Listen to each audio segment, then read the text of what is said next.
You're listening to WURN 1020 AM, Kendall, Miami, Fort Lauderdale, and WLVJ 1040 AM, Boynton Beach, Hollywood, Weston, and the Palm Beaches. Actualidad Radio, 1020 AM en Miami-Dade, 1040 AM en Broward y Palm Beach. La radio de noticias presenta Cápsulas del Éxito con Vicente Pasariello. Un programa único de motivación y mejoramiento personal en la radio hispana del sur de la Florida.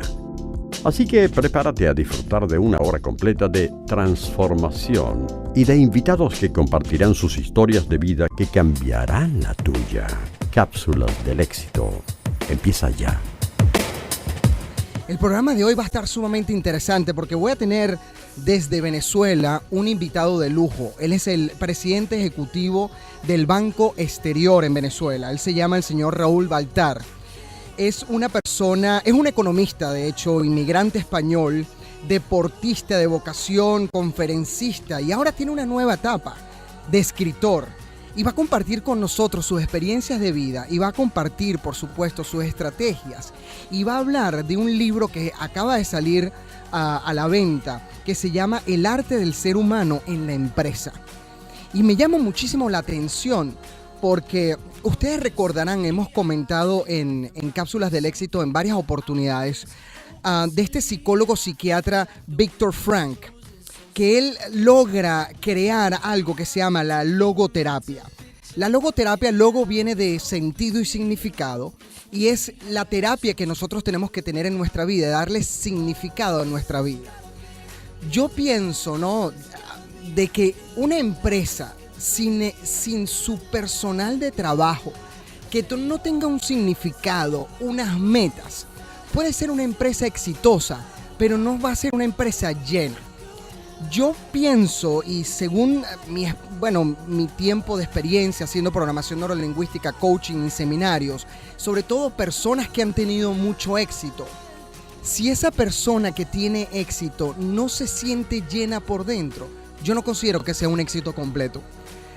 Y si nos ponemos a pensar en lo que son las tradiciones y las culturas occidentales y orientales, quizás los orientales se basan un poco más en enriquecer la parte por dentro, pero no la parte de alcanzar el éxito.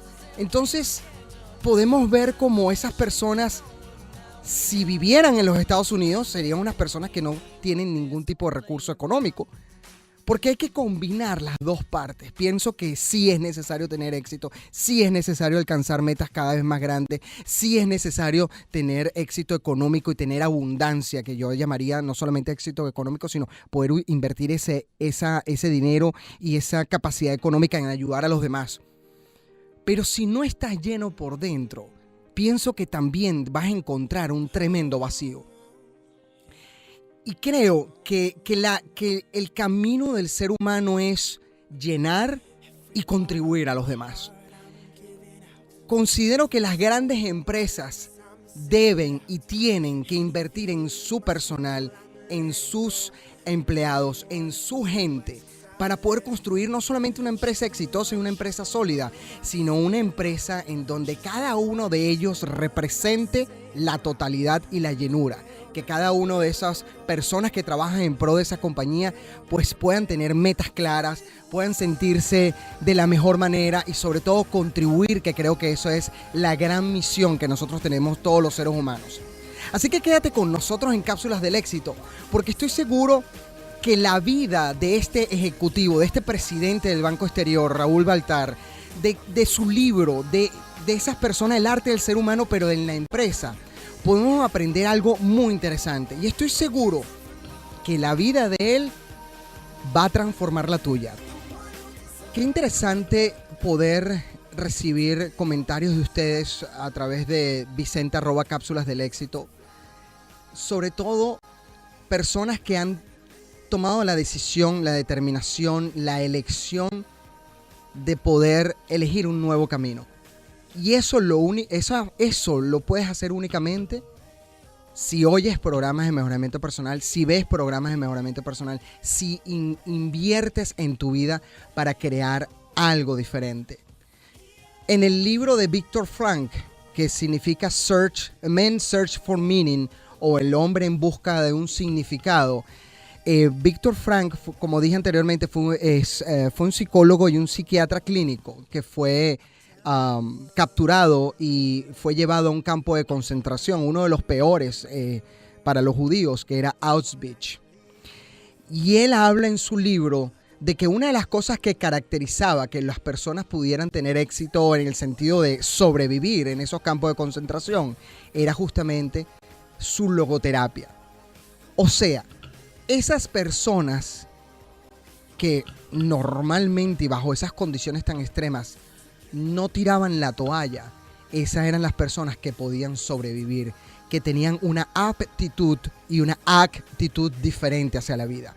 Recuérdate que la actitud con C es la manera como tú haces las cosas. Pero muchas veces, por más que cambies la manera que haces las cosas, no cambia nada. Entonces tienes que cambiar tu aptitud con P, que es la manera como tú ves las cosas. Y eso, como tú ves las cosas, te va a dar una realidad completamente diferente. Busca esa logoterapia en tu vida, esa terapia del significado, y date cuenta de que los acontecimientos que pasan en tu vida no tienen ningún tipo de significado, sino solamente el que tú exclusivamente le des. Y eso caracterizó a aquellas personas que en Auschwitz pudieron sobrevivir y aquellas que no. Señor Raúl Baltar, bienvenido a Cápsulas del Éxito. Hola, ¿qué tal? Buenas tardes, Vicente. Buenas tardes a todos los oyentes.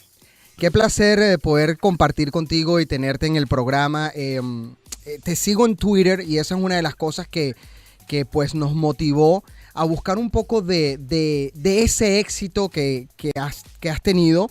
Eres el presidente ejecutivo del Banco Exterior en Venezuela.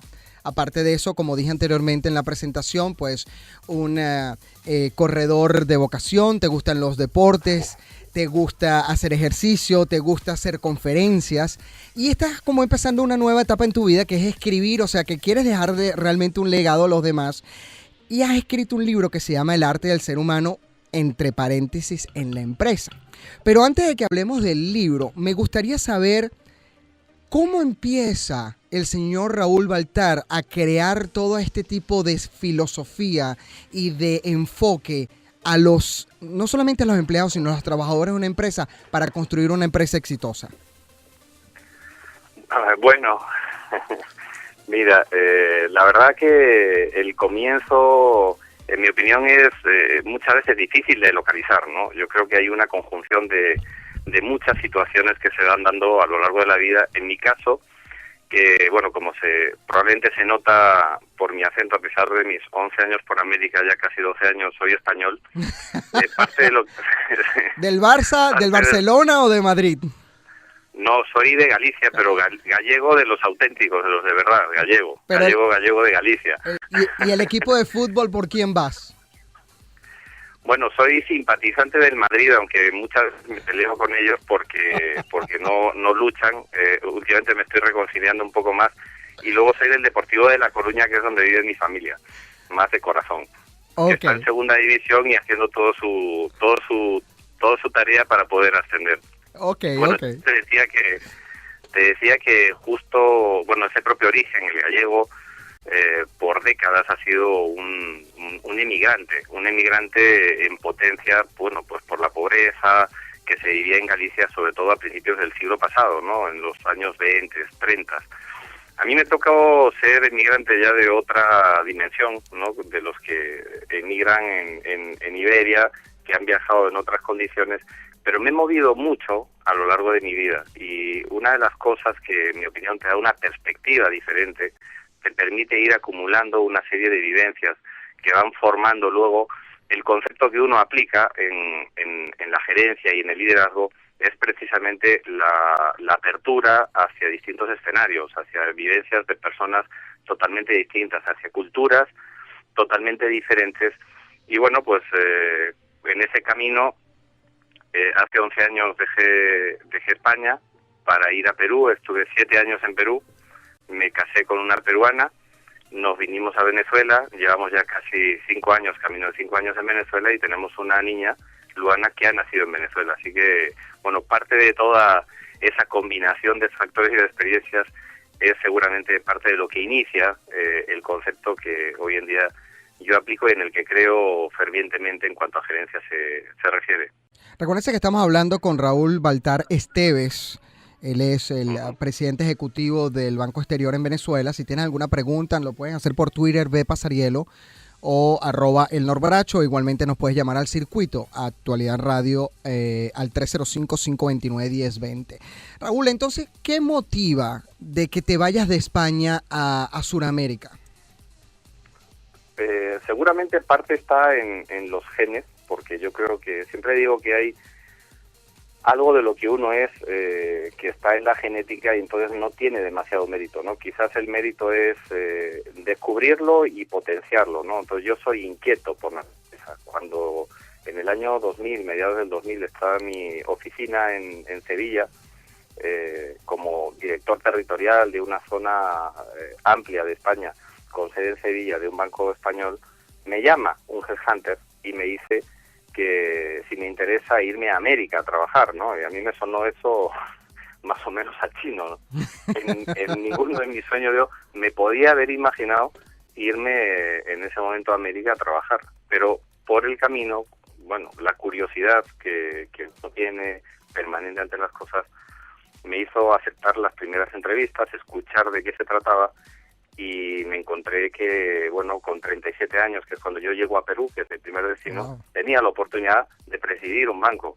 Y eso es algo que yo sabía que si tenía suerte, y teniendo en cuenta lo que ha pasado en el sector financiero, creo que no lo hubiera tenido, iba a adelantar enormemente la capacidad de liderar una institución más pequeña, pero que en definitiva me permitiría desarrollar muchas capacidades que yo creía que podía desarrollar.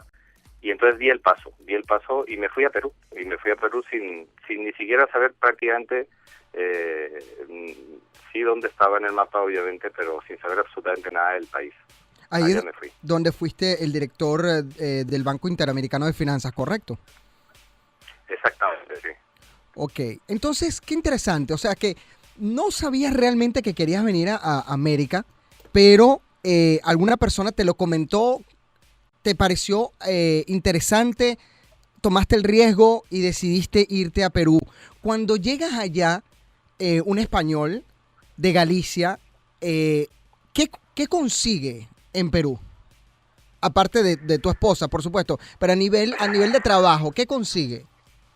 Bueno, un país muy complicado, porque todo esto no lo sabía. Bueno, yo me desayuno, por decirlo de alguna manera, en los últimos días que estoy en España, antes ya de viajar a Perú. Yo ya había firmado mi contrato y veraneando precisamente en La Coruña una semana antes de viajar, veo un video que ponen en la televisión en la que un señor, que luego me sonó mucho más, que se llamaba Vladimiro Montesinos, le pagaba una comisión a un congresista para mover una serie de votos. Y ese es el país al que yo me iba y ese es el país al que yo llegué, que estaba en ese momento en una convulsión política importante, porque Fujimori se fue a los 2 meses de yo llegar, y sobre todo con una crisis económica muy profunda que venía originada por la crisis del Niño que hubo en el año 98. Yo llego a finales del 2000 y el país realmente estaba económicamente muy complicado. Y eso fue un reto adicional. A mí me movió a irme, Vicente, la inspiración. Yo tuve de alguna manera una inspiración. Yo no sabía que me iba a encontrar, pero ya tenía una cierta picazón donde yo estaba, porque sentía que ya conocía el trabajo que estaba haciendo y empezaba a sentir una amplitud de la zona de confort en la que yo estaba que no me gustaba. Me hacía sentirme incómodo. Entonces tuve la sensación de que algo tenía que pasar.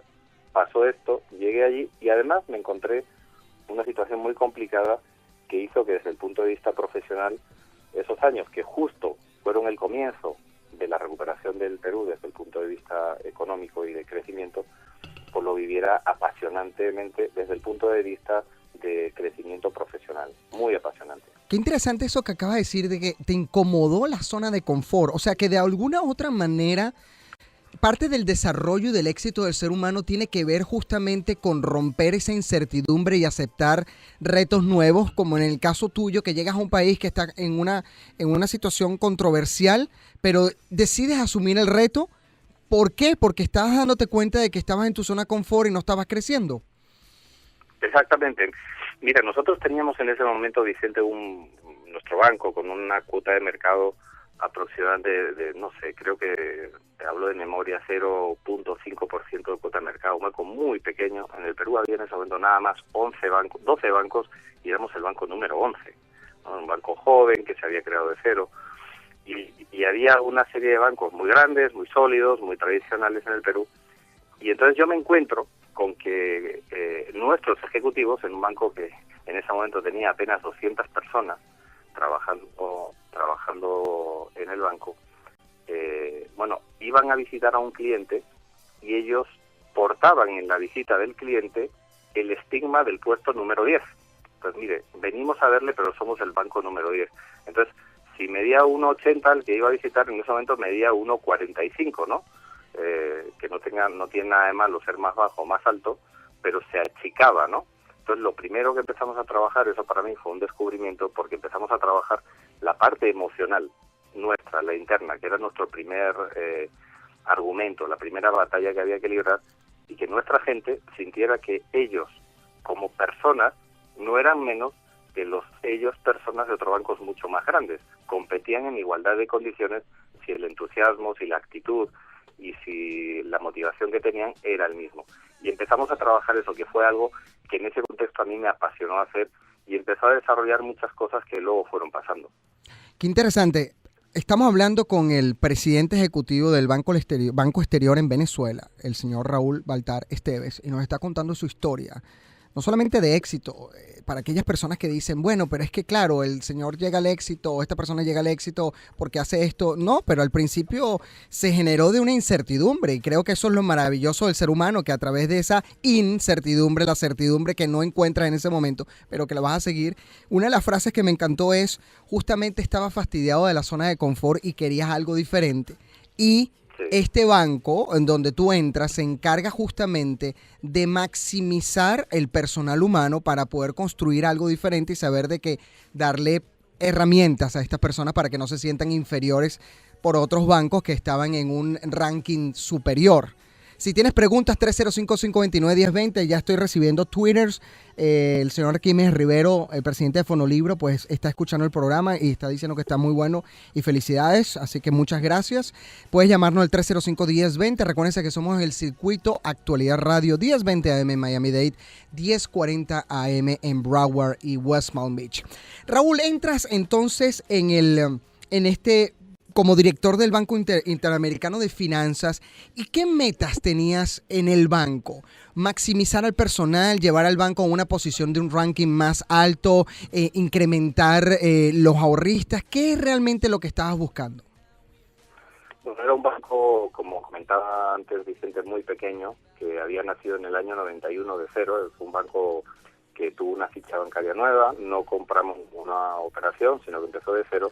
Entonces era un banco pequeño que se había orientado en una época de crecimiento fuerte de las inversiones en el Perú, que fue entre finales del primer gobierno de Fujimori y comienzos del segundo gobierno, que es cuando entran las grandes multinacionales, sobre todo españolas en Perú, Telefónica, el BBVA, el Santander, Repsol, Endesa, etcétera.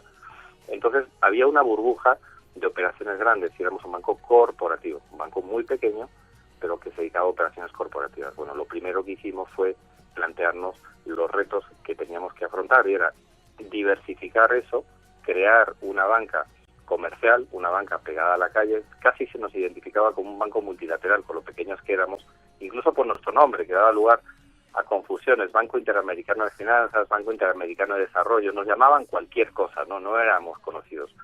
Entonces empezamos todo un programa que fue, pues empezar a tener presencia en la ciudad de Lima. Para los oyentes que no conozcan tanto el caso peruano, les diré que Lima, como una situación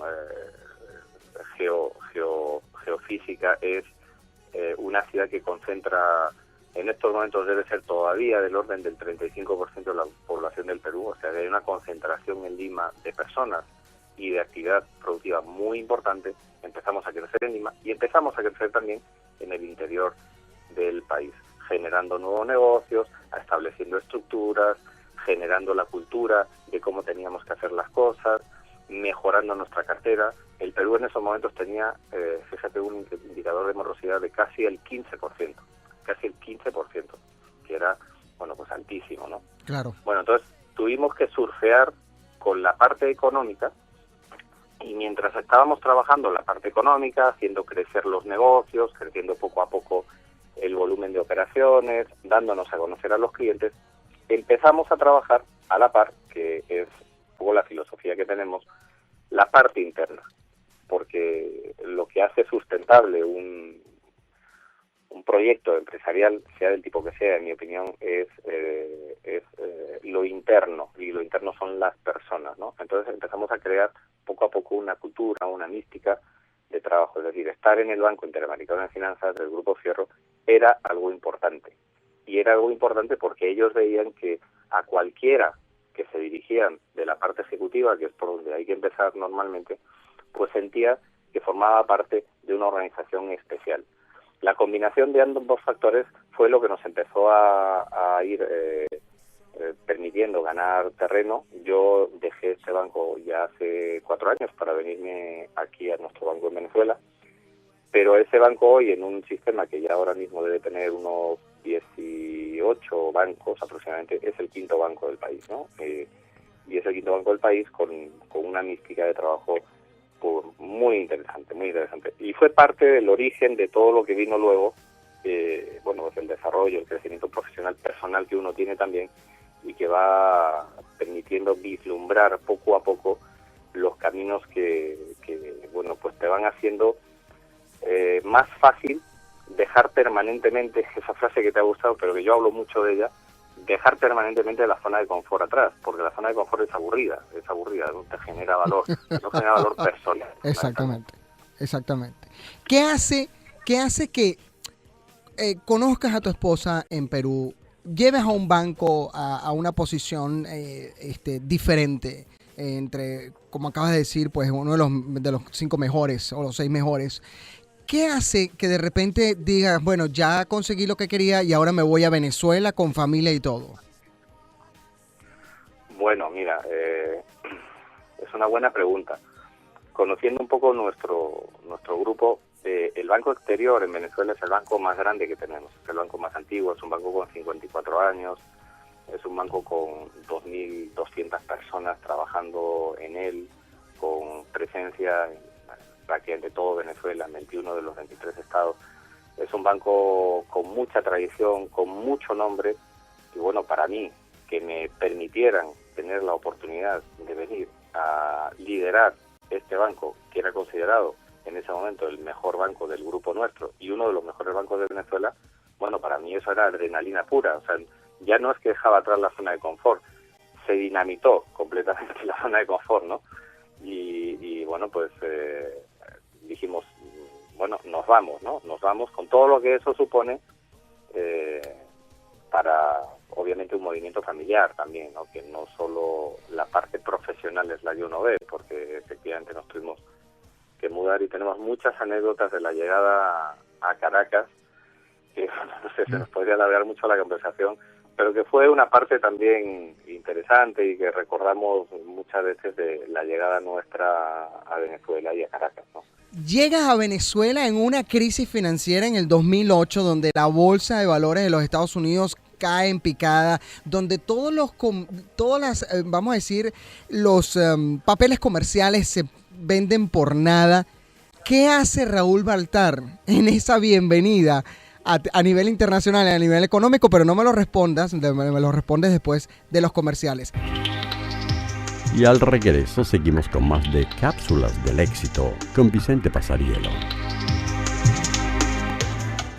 Una de las cosas que comentó nuestro invitado el día de hoy, que es el presidente ejecutivo del Banco Exterior en Venezuela, el señor Raúl Baltar Esteves, aparte de la frase que me encantó de que la zona de confort es aburrida, de hecho ya lo puse en Twitter, la zona de confort es aburrida definitivamente, no consigues nada emocionante ahí.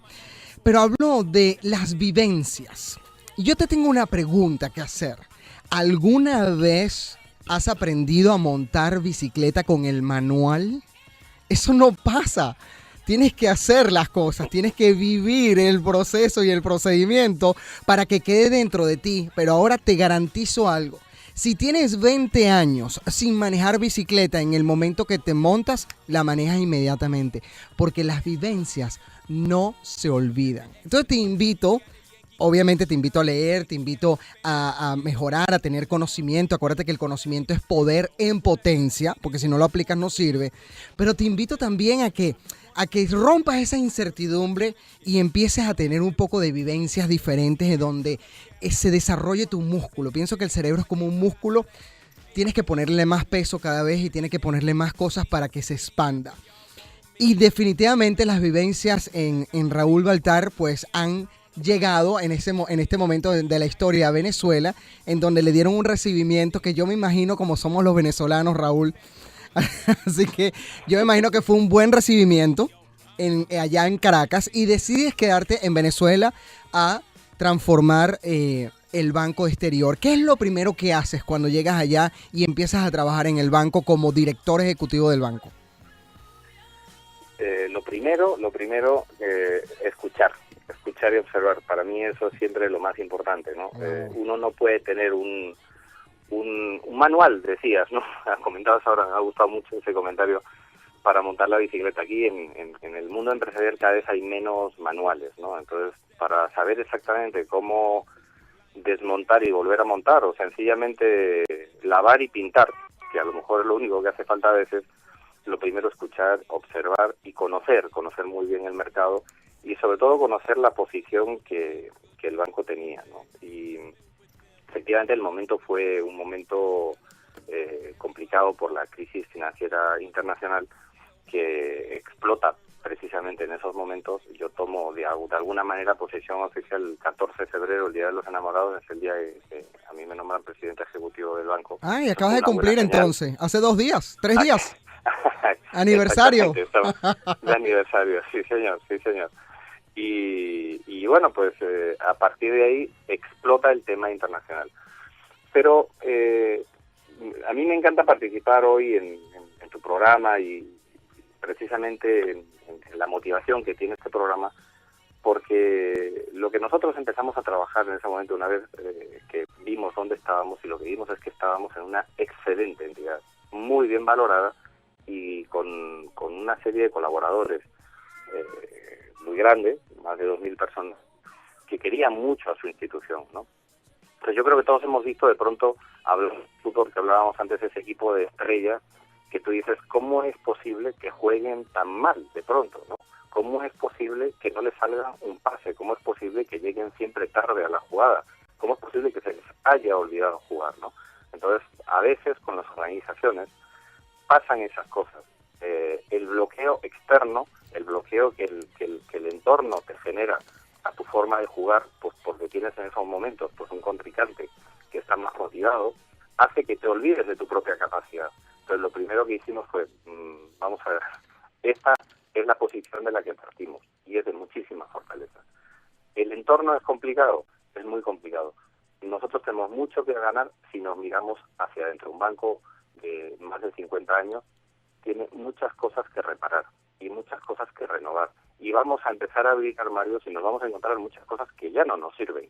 Vamos a limpiar, vamos a aligerar, pero más allá de eso, que es importante, Vicente, lo importante era, en realidad, que todas las personas que trabajamos en el Banco Exterior entendiéramos que éramos importantes en esa tarea, que la labor de cada uno de ellos, abriendo su propio armario, viendo sus 2 metros cuadrados de terreno, que son su competencia más directa de todos los días, tuviera esa intención de revisarlo con otros ojos, y con los ojos de decir, bueno, dado que no puedo hacer mucho fuera, dado que en el fondo todavía yo tengo mucho que ganar y tengo grandes oportunidades, voy a dedicarme a ser mejor yo. Eso genera una potencia muy fuerte, significa romper el esquema de alguna manera presidencialista. Yo hablo a veces del famoso despacho u oficina de la esquina, donde a uno le decían, no, eso ya no existe, eso ya no genera valor de ninguna manera. Y más bien reforzar el concepto de comunicación, reglas claras, objetivos conocidos y que no sean variables de forma permanente, muy meditados y trabajados en equipo y muy comunicados. Jobs decía como parte de sus argumentos cuando hacía presentaciones que lo que le interesaba, las 2-3 ideas fuerzas las tenías que repetir permanentemente. Y Kaplan, que es el maestro del Balance Scorecard y planificación estratégica, te dice que lo que tienes que hacer es comunicar, y comunicar 7 veces de 7 formas diferentes. Y Wow. eso obviamente es una cultura. Qué interesante escuchar, observar y conocer lo primero que hiciste. Y me encantó eso que dijiste, el bloqueo interno, porque hoy estaba justamente leyendo una frase africana que dice: si el enemigo interno no puede contigo, olvídate del externo porque tampoco podrá. Y me encanta eso que dijiste, de que el reto está en esos 2 metros cuadrados que es tu oficina, en donde tú tienes que ser cada vez mejor, mejor y mejor. Vamos a recibir la línea número 2 aquí en Cápsulas del Éxito. Gracias por llamarnos. Hola Vicente, me encanta tu programa, por fin me pasa. Qué bueno, discúlpame. discúlpame. ¿Cómo estás? No, estoy bien, me encanta tu programa. Vicente, te quería preguntar, bueno, al señor Raúl sobre todo, él se escucha súper profesional, pero él tiene algún hábito, algún estilo de vida espiritual, o sea, medita, ¿qué hace? Bueno, Escucha por la radio. Gracias por llamarnos. Raúl, ¿meditas? Sí. Bueno, no seguramente según los cánones a lo mejor más conocidos, ¿no? Pero soy un luchador por la búsqueda de espacios para la reflexión. Y respondiendo al oyente, que agradezco la pregunta, yo creo que parte de esa meditación y de esa reflexión y de ese ganar tiempo para reflexionar, que es invertir en el futuro de uno mismo, yo lo consigo con el deporte, que es algo que hago todos los días y que me genera espacios privados, individuales de reflexión que me resultan muy útiles, ¿no? Y bueno, yo siempre me planteo las cosas de forma permanente, ¿no? Aunque no lo hago según alguna metodología o norma estándar definida, ¿no? Claro. Yo me acuerdo, de hecho tuve hoy coaching, Raúl, y quiero compartir los 2 minutos contigo antes de recibir la segunda llamada que tenemos con ya es compañero y amigo, la persona que le estoy haciendo coaching. Y entonces me dijo: Vicente, yo lo que quiero es paz todo el tiempo, 24 horas al día. Y yo le digo a él: mira, hay un sitio que tienen todos los pueblos y todas las ciudades donde está un grupo de gente con una paz eterna. Y entonces él me mira, se ríe y me dice: no, dilo, porque eso es el cementerio. Le digo: sí, el cementerio. Y vamos a tener una paz eterna.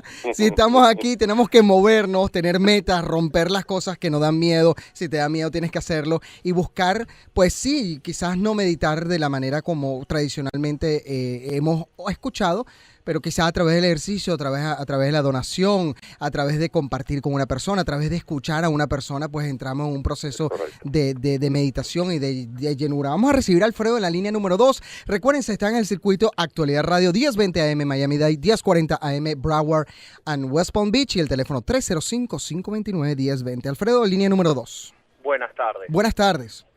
Mi pregunta es la siguiente. Quería que el invitado me dijera, según su experiencia, ¿cómo funciona el líder bajo presión? Muy buena pregunta, Alfredo. Aló. Sí, muy buena. Muy buena pregunta, hay un concepto que últimamente se ha escuchado mucho, que se llama la resiliencia, que en años pasados, hace no muchos años, antes de estallar toda la crisis, en Harvard causaba sensación, porque estudiaban cómo hacían, los norteamericanos estudiaban cómo hacían sobre todo los gerentes, los CEOs latinoamericanos, para desarrollar negocios, desarrollar proyectos en entornos tan sumamente cambiantes como generalmente hay aquí. Pasados unos años las cosas pareciera que han cambiado mucho en uno y otro lado, ¿no? Porque la resiliencia es necesaria. ¿Y qué es la resiliencia? La resiliencia es, pues eso, es la capacidad de liderar bajo presión, ¿no?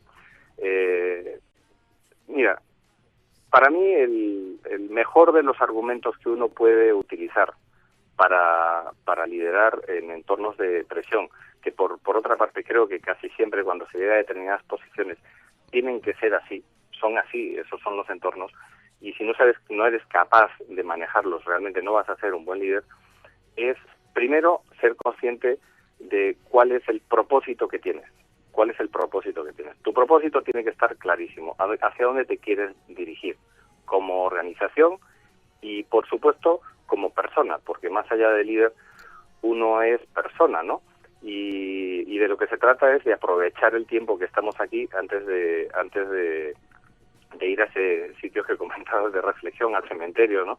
Donde tendremos todo el tiempo para reflexionar. Exactamente. Pues exactamente. Bueno, pues aprovecharlo de la mejor manera posible, y si tienes el propósito claro y eres capaz de tener círculos ampliados a tu alrededor, es decir, tu equipo, que es lo verdaderamente más importante que tiene un líder, que comparten ese propósito, ya no lo entienden, porque entenderlo yo diría que es una condición sine qua non, sino que lo comparten de corazón, desde dentro, en lo más profundo de su ADN.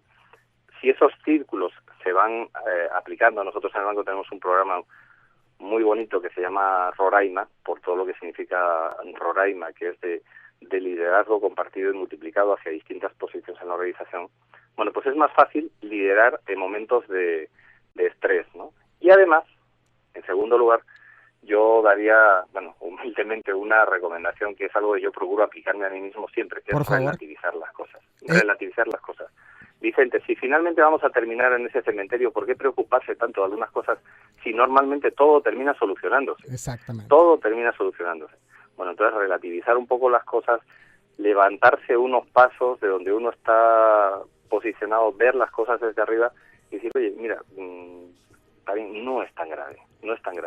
Y sobre todo, no puedo hacer que los demás lo vean tan grave, porque en el fondo yo sé que no es tan grave. Exactamente, y ahí es justamente donde desempeñas el papel de líder, justamente creando líderes alrededor tuyo que puedan justamente tener el propósito claro, aprovechar el tiempo y relativizar las cosas en el momento que ocurran.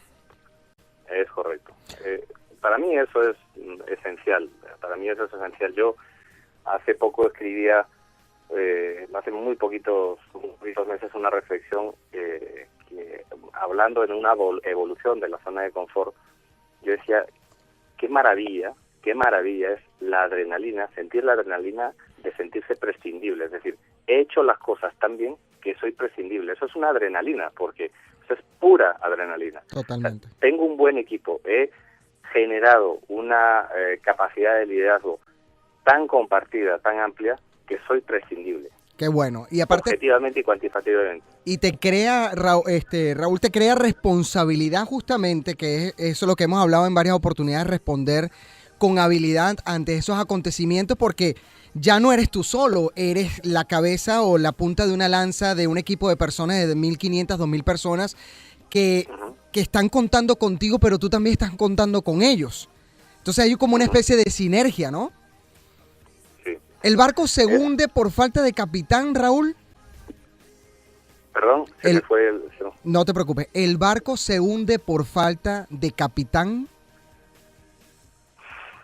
Bueno, el barco se hunde, yo no creo que sea por falta de capitán, ¿no? Porque en verdad hace unos días escuchábamos que había un avión de no sé qué línea aérea que aterrizó con el copiloto porque el piloto se murió en pleno vuelo, ¿no? Algo que uno nunca piensa que va a pasar, pasó y el copiloto aterrizó. Es decir, las cosas las debes tener preparadas. Si tú tienes una organización, una empresa que está estructurada como corresponde para generar sustentabilidad hacia el futuro para un equipo que, bueno, pues que está vislumbrando su futuro profesional y personal ubicado en esa empresa, tú tienes que crear los circuitos adecuados, las conexiones adecuadas para que, bueno, pues la nave pueda sortear los icebergs y pueda navegar con soltura aún si el capitán no está.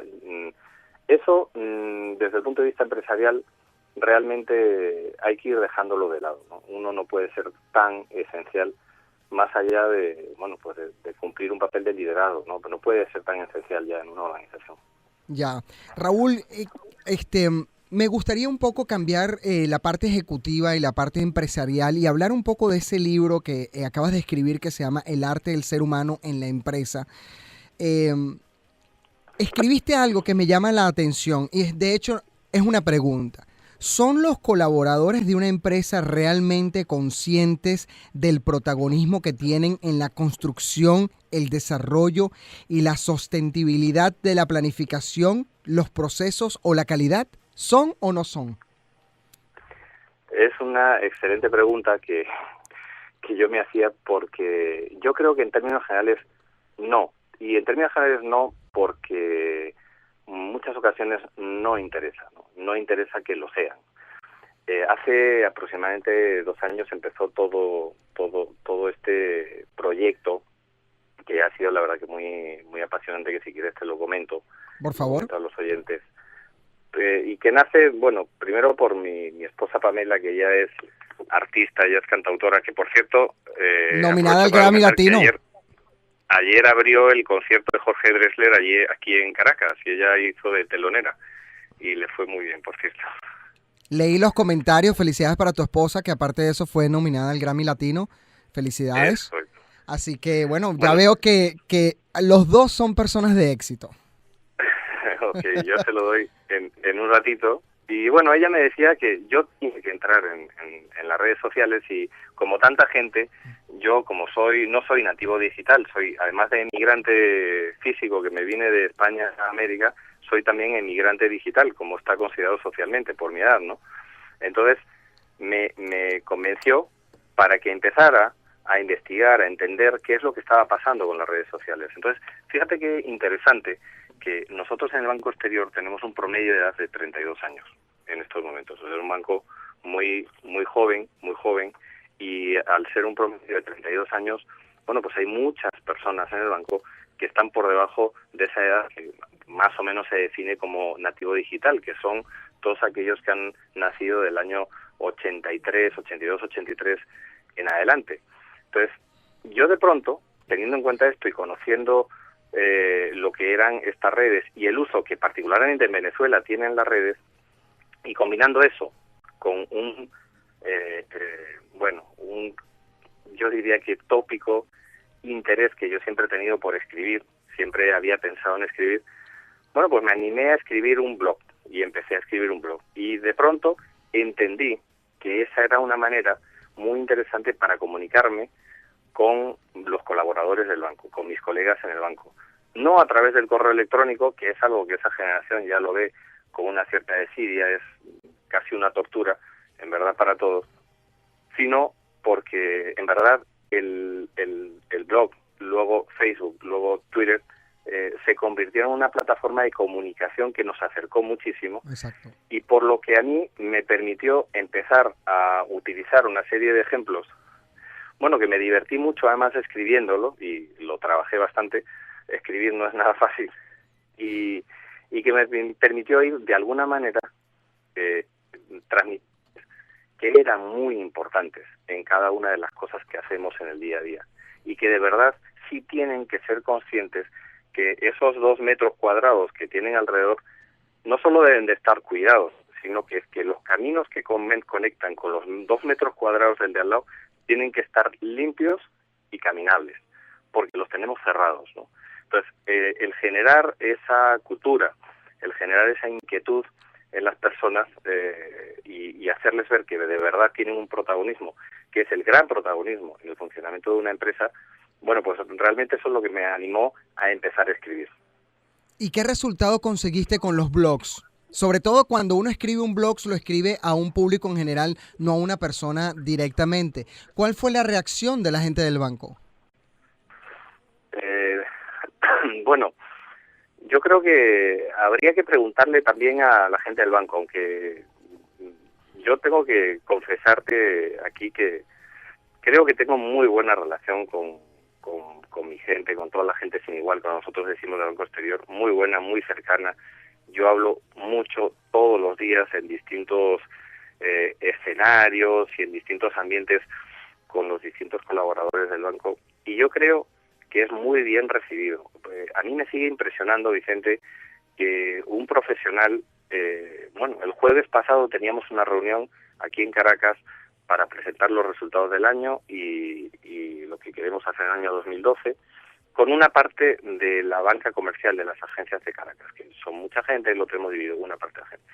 Y a mí me sigue sorprendiendo que colegas míos sigan agradeciendo la posibilidad de estar con el presidente del banco y sentir que es un ser humano. A mí eso me impacta, ¿no? Claro. Entonces, no es común, no es común. No es, claro, y no es común, y a mí me impacta que eso sea así, ¿no? Porque yo me acuerdo perfectamente de cuando yo empecé en Arthur Andersen y los seniors te decían, bueno, tú que tienes 2 carreras, ¿cuántos idiomas? Muy bien, tráeme 2 cafés entonces, ¿no? Entonces empezabas de abajo también y tenías que trabajártelo. Claro. Como me impacta eso, me esforcé todavía más en ese método de comunicación y que eso creciera hacia más directivos, y yo diría, sin riesgo a equivocarme, que es muy bien recibido, que es muy bien recibida esa comunicación, el entender, además de una manera más o menos fresca, no con frases hechas para que no las entienda nadie, porque es muy complicado el tema, ¿no? Pues transmitir en qué estamos y las personas necesitan saber hacia dónde están caminando, ¿no? Y nosotros por mucho tiempo hemos asumido que eso no era necesario, aunque lo supieran unos pocos elegidos era más que suficiente. Y yo creo que las cosas ya no son así. Yo creo que para acotar un poco y apoyarte en esa frase, en estos 3-4 minuticos que me quedan, yo pienso que la vieja era esa manera de pensar que había antes de decir que la comunicación era un emisor, un mensaje y un receptor. Yo creo que la comunicación de la buena era es un emisor, un mensaje y un receptor que entienda el mensaje del emisor, porque si no, tú te podrás comunicar, pero si la gente no te entiende porque usas un lenguaje demasiado técnico o usas unas palabras rebuscadas que lo que hace es decirle a los demás, mira, yo soy superior que tú porque tengo más conocimiento, no creo que realmente el mensaje llegue a la persona que uno quiere. Yo pienso que la persona tiene que entenderte en palabras fáciles, sencillas, pero que a través de ese entendimiento se puedan conseguir unas metas en común, tanto como para ti como para las personas que trabajan en la empresa. Raúl, ¿dónde la gente puede conseguir tu libro? Bueno, en estos momentos en Caracas ya está en Tecniciencia. Tengo entendido que en los próximos días va a estar en prácticamente todas las librerías de Caracas y en algunas también en el interior, en Barcelona, en Barquisimeto, etcétera. Yo creo que iremos comunicándolo, y estamos viendo también ya la posibilidad de que esté en Amazon, ¿no? Disponible. Vamos a ver si lo podemos hacer también en inglés. Yo encantado, feliz. Para mí es una emoción muy muy significativa tener este libro. Yo creo que es un hito para cualquiera, ¿no? Yo realmente siento mucha emoción, y más aún que le pueda interesar a la gente, ¿no? Y bueno, pues espero que los que tengan la oportunidad de hojearlo lo encuentren interesante, y estaré encantadísimo además de compartir reflexiones a través de mi Twitter y de mi Facebook o de mi propio blog o de mi página web. Oye, Raúl, de verdad ha sido un placer poder compartir contigo. Gracias por tu tiempo, gracias por compartir tus conocimientos con el público y los oyentes de Cápsulas del Éxito. Los invito a que sigan a Raúl Baltar en Twitter, @RaúlBaltar. Igualmente lo sigan en Facebook, Raúl Baltar, igualmente en los blogs, porque estoy seguro que el conocimiento que puedes compartir con las personas pues es un conocimiento muy valioso. Deseo y aspiro que todos los empresarios, ejecutivos y directivos de empresas pues tengan ese conocimiento y enfoquen realmente a generar una persona y un ser humano exitoso, porque esa es la única manera, pienso yo, de que una empresa realmente tenga éxito. Por más que gane dinero, si no está llena esa empresa, si no realmente tiene un personal humano capacitado para evolucionar y para salir adelante ante las circunstancias, yo pienso que no es realmente una empresa exitosa. Y bueno, deseamos lo mejor para ti, e igualmente, por supuesto, que consigas siempre que el Banco del Exterior siga en ese proceso de crecimiento. Millones de gracias. Un gran abrazo para todos. Un abrazo. Para ti, Vicente. Un abrazo.